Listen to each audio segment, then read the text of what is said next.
Hello everyone, good morning. কেমন আছো সবাই তোমরা? আশা করি সকলে খুব ভালো আছো, সুস্থ আছো। আমরাও না বেশ ভালো আছি। আমি মহুয়া, আমার আরও একটা নতুন ব্লগে তোমাদের সকলকে ওয়েলকাম। আজকে সকালবেলা উঠেছি ওই 7টার দিকে, আর এখন তো বাজে ওই 7:30 পৌনে 8টা মতো।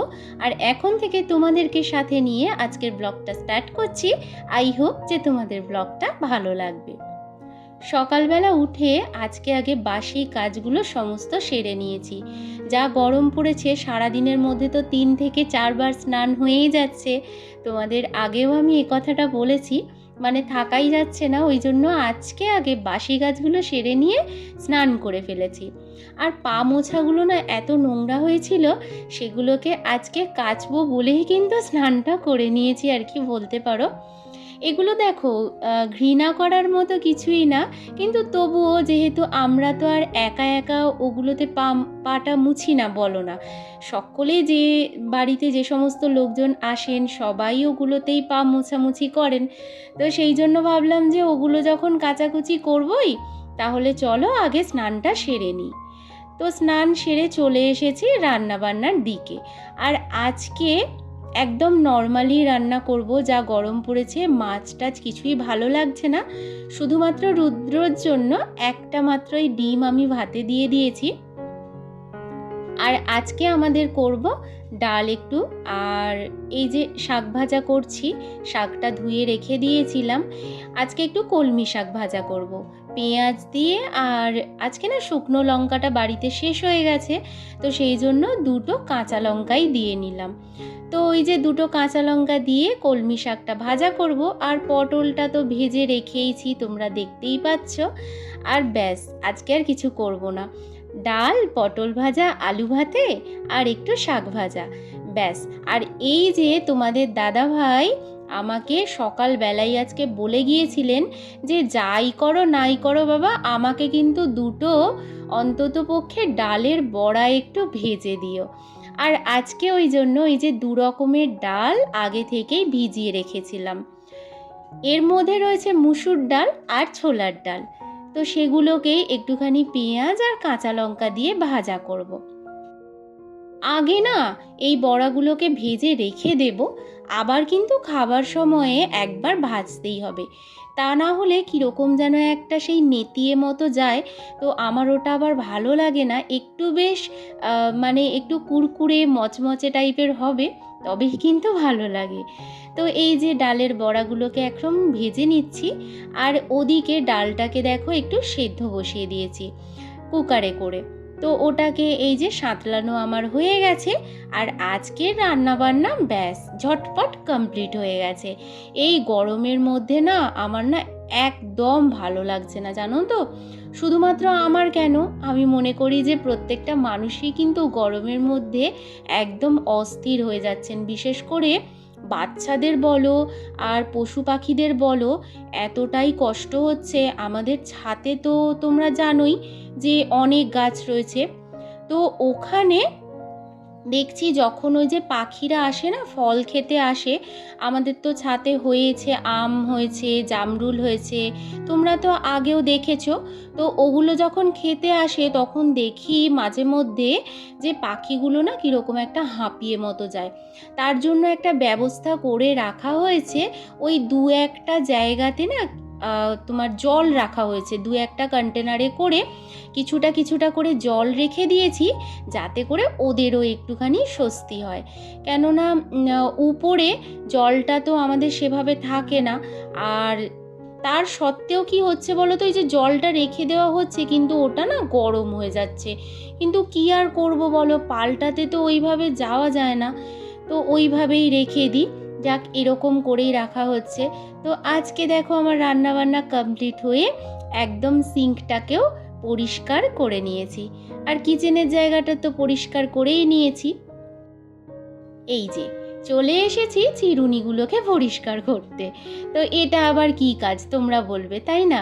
কিন্তু বন্ধুরা, যখন চুলটা আঁচড়াতে যাই তখন বুঝতে পারি যে সত্যি এটাতে কি হয়েছিল। আর এখন দেখো অবস্থাটা একদম পরিষ্কার ঝকঝকে হয়ে গেছে। তোমাদের দাদাভাই তো রোজই আমাকে প্রায় বলছেন যে তুমি চিরুনিগুলো কতদিন পরিষ্কার করনি, এইভাবেই রেখে দিয়েছো। যাই হোক, সকাল থেকে কিন্তু এই গরমের মধ্যেও আমাকে কিন্তু অ্যাক্টিভলি সব কাজই একা হাতে করতে হয়, জানো তো। কেননা বাড়িতে তো সেভাবে কেউ নেই, যাদের কেউ নেই তাদের তো একটুখানি প্রবলেমই হয়। আর গরমের মধ্যে না সেই হাঁপিয়ে হাঁপিয়ে মতো যাচ্ছি, অস্থিরও লাগছে, কিন্তু কিছু করার নেই। ঘেমে যাচ্ছি, 14 বার ধরে ঘামটা মুছছি আর কাজ করে যাচ্ছি, এইভাবেই কাজ করছি। আর এই দেখো, এদিকের বেসিনটাও দেখলাম যে খুব নোংরা হয়েছিল, তো সেটাকেও এখন একটু পরিষ্কার করে নিলাম।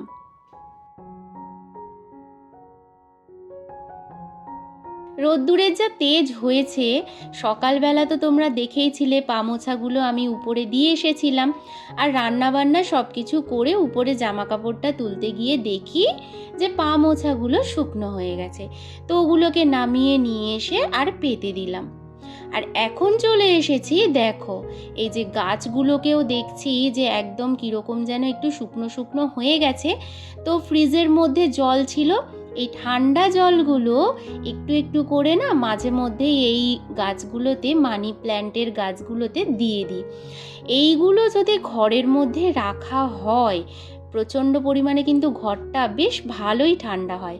এই দেখো, নতুন কিন্তু পাতা আসতে শুরু করেছে। তোমাদের এর আগেও দেখিয়েছি কয়েকটা গাছেতে নতুন কচি পাতা হয়েছে।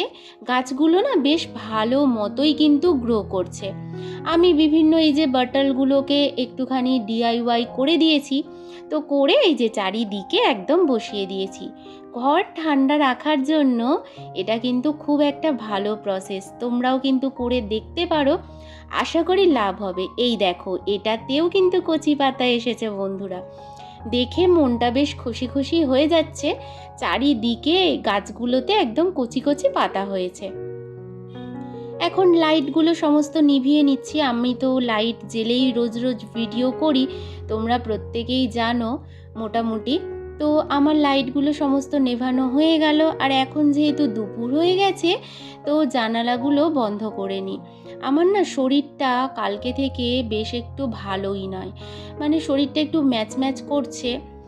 আর এই দেখো, চলে এসেছি এখন শোয়ার জন্য একটুখানি তৈরি হতে, মানে দুপুর হয়ে গেছে, খাওয়া দাওয়া করে নিয়েছি। আর এই যে ঘর ঠান্ডা রাখার জন্য আরও একটা প্রসেস বন্ধুরা, দেখো আমি এখানে কিন্তু এই যে টাওয়ালটাকে ভালো করে ভিজিয়ে নিয়েছি। আর ভিজিয়ে নিয়ে এই যে জানালার মধ্যে একটু মেলে দিলাম।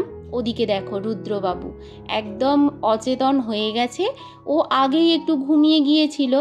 আর আজকে দেখি যে কী ভাগ্যিস ও এসিটাকে চালায়নি, যাই হোক পাখাটা চালিয়েই ঘুমোচ্ছিল।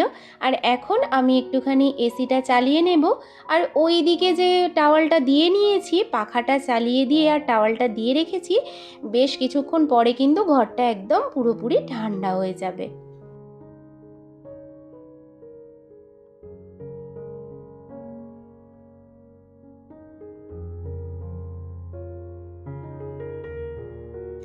এখন দেখো বিকাল হয়ে গেছে, আর এখন বাজে ওই 5:30টার মতো আর কি। তো আমি উঠেই আগে বিছানাটাকে পরিষ্কার করে নিচ্ছি একটুখানি, তার আগে বাইরে থেকে ঘুরে এসেছি। আর বিছানাটা যেমনকার তেমনই আর কি পড়েছিল। ঘুম থেকে উঠে একটুখানি বাইরেটা না গেলে বা ছাদে না গেলে মানে মনটা একটু শান্তি লাগে না। ওই দেখো, রুদ্রর যে বটলটা বিছানার মধ্যে থাকে ওটাকে একটু সরিয়ে দিলাম। এটা রুদ্রর অভ্যাস বলতে পারো, বিছানার মধ্যে আর কি যখনই ঘুমোতে আসে তখনই একটা করে ওই বটল নিয়ে আসে, আর ও থেকে জল খায় আর ওখানেই রেখে দেয়। তো আমারও যাই হোক এখন অভ্যাস হয়ে গেছে, আমিও একটুখানি জল খেয়ে নিই ঘুমোতে যাওয়ার সময়। আর এই দেখো আমার সব কিছু কাজ মোটামুটিভাবে কমপ্লিট হয়ে গেছে। এখন একটুখানি নিজের ফ্রেশ হওয়ার সময়। বিকালবেলা উঠে দেখবে নিজেরা একটু ফ্রেশ না হলে বেশ মনটা একটুখানি চাঙ্গা লাগেই না। তো আমার এই জিনিসটা তো প্রায় সময় হয়। আর বিকালবেলা বলো বা সকালবেলা স্নান করার পরে একটুখানি সিঁদুর না ছোঁয়ালে আমাদের গৃহিণীদের মনে হয় কিছু যেন একটা অপূর্ণ রয়ে গেছে। তো এই যে আমি সিঁদুরটা ঠেকিয়ে একটুখানি প্রণাম করে নিলাম। আর এখন সন্ধ্যাবেলা রুদ্রকে বসিয়ে দিয়েছি ওর পড়াশোনার কাজে। এত পরিমাণে সামারের প্রজেক্ট দিয়েছে, সেগুলো করতে করতে অর্ধেক সময় শেষ। তো আমিও বসে গেছি ওর সঙ্গে। তো চলো বন্ধুরা, আজকের মতো তাহলে ভিডিওটা এখানেই শেষ করি। দেখা হবে নেক্সট আর একটা ভিডিওতে।